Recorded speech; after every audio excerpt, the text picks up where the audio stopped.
Tapi maksudnya gini, herannya lagi ini dari para netizen juga mengatakan loh, ini kan infonya dari internal Mbak. Iya, iya. Jadi akhirnya membuat kecurigaan yang cukup tinggi kalau datangnya dari internal. Meskipun sekali lagi ya tidak disebutkan secara spesifik siapa. Cuma Bendahara Umum Golkar Bambang Susatyo ternyata juga mendengar kabar begitu mengenai bagi-bagi dolar.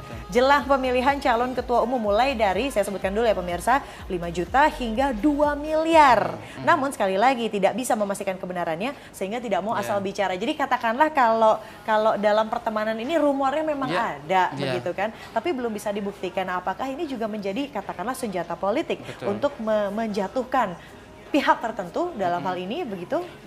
Di satu sisi itu bisa jadi senjata politik ya, tapi di sisi lain rumor-rumor yang ada itu mengkonfirmasi saja atau melanjutkan saja rumor-rumor atau berita-berita atau informasi-informasi yang selama ini sudah beredar ya, bahwa setiap kali ada perhelatan partai politik untuk menjadi ketua umum atau memperoleh jabatan tertentu itu memerlukan uang gitu.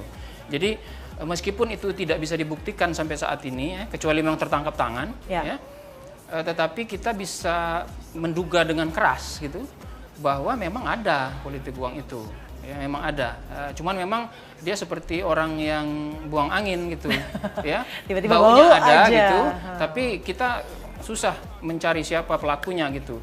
Nah, mungkin kalau dimaknai secara positif apa yang disampaikan oleh Pak Nurdin Halid itu adalah semacam warning begitu, bahwa ada loh orang yang memperhatikan kalau Anda melakukan politik uang gitu. Nah, ini warning dari satu pihak kepada pihak lain pasti. Nah, pihak lain itu bisa juga melakukan hal yang sama. Ya, mengamati lawannya, misalnya mungkin pihaknya Pak Nurdin Halid begitu, apakah melakukan hal politik uang juga. Nah, kalau mekanisme ini berjalan, ya, saya kira itu salah satu mekanisme untuk paling tidak mengurangi adanya politik uang itu. Jadi pihak-pihak yang saling berlawan itu mengamati pihak-pihak lainnya, lalu memberitakan kalau ada kemungkinan kecurangan melalui politik uang. Itu satu.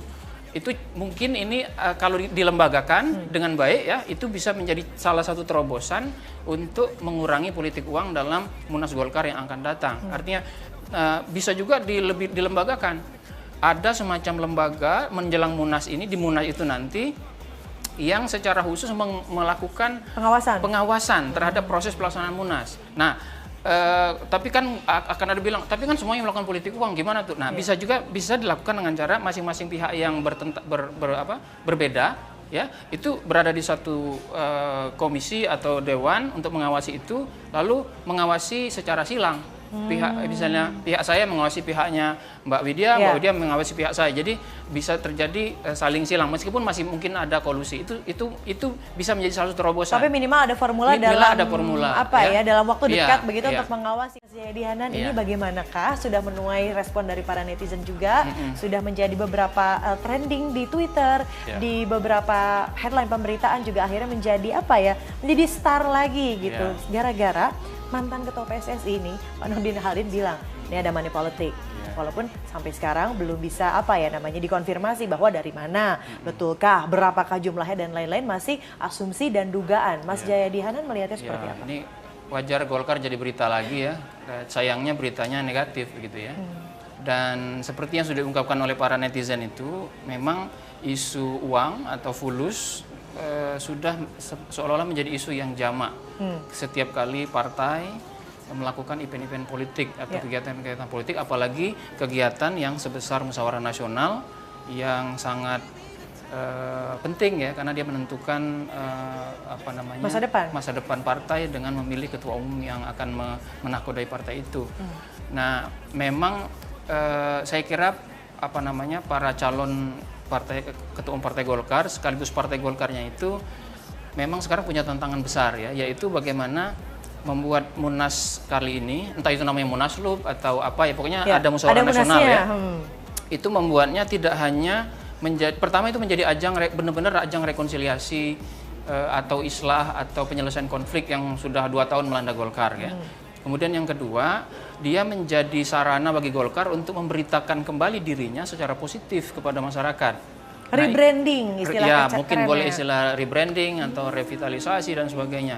Dan dia juga harus menjadikan Munas itu sebagai bukan hanya alat untuk menyelesaikan masalah konflik masa lalu, tapi dia juga harus mengantisipasi masa depan, terutama misalnya pemilu Pilkada 2017, Pilkada 2018, pemilu serentak legislatif dan presiden 2019 dan seterusnya.